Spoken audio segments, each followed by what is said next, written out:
Tennessee Republican Senator Marsha Blackburn recently visited the southern border. She joins us now with more on the ongoing migrant crisis there. Senator, thanks for being with us this evening.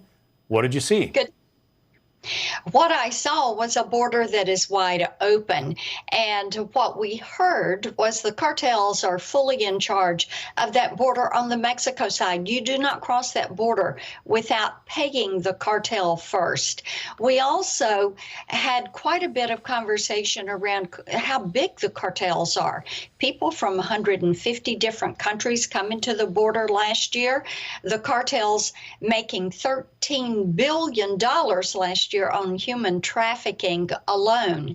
And then you hear about the criminal aliens that have come to the border, 143 apprehended right there in Eagle Pass, where Griff is reporting. And these are people that have committed felonies. They're committing manslaughter, rape, aggravated robbery, armed robbery. These are serious crimes. They've served their time. They've been deported. They're coming back to that border, and they're not going to stay there in Eagle Pass. They're going to your community. Every town's a border town. Every state a border state, because that border is wide open. Ironic that, Mayor Eric Adams of the nation's largest city is crying out for help because he says his city, New York City, has been overwhelmed with migrants. Well, if that's the case, pity those poor towns along the southern border who are absolutely getting mobbed.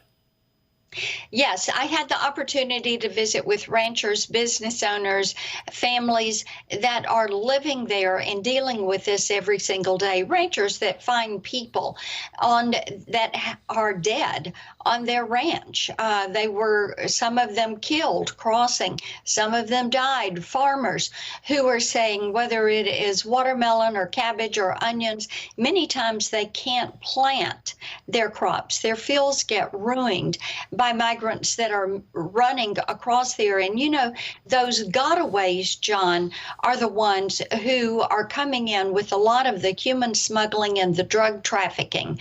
When I am in Tennessee talking to our sheriffs, as I was 2 days this week, what I was hearing from them is the drugs that they're apprehending, upwards of 80, 85, 90%, are drugs that are coming across that border. And they no longer have apprehensions that are in grams. Now they're apprehending pounds, the fentanyl, the meth.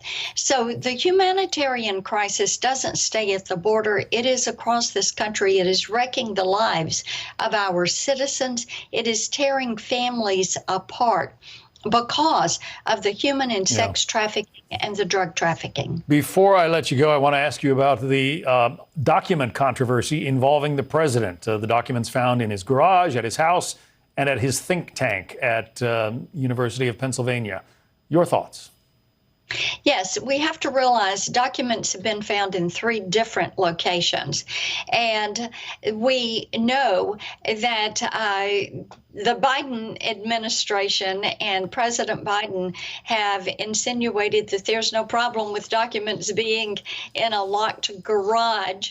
It is interesting that they knew this for 2 months. They did not bring that information forward prior to the election. They did not appoint a special counsel. They have appointed one now. Merrick Garland has appointed one.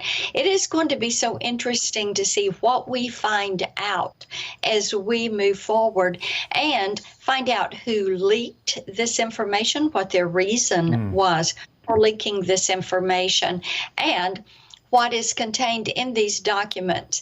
And it is so important to realize, too, as a vice president, Joe Biden had no authority, none, to declassify any of these documents. There are many controversies still to come, many questions still to be answered. Tennessee Senator Marsha Blackburn. Senator, thank you. Good to be with you.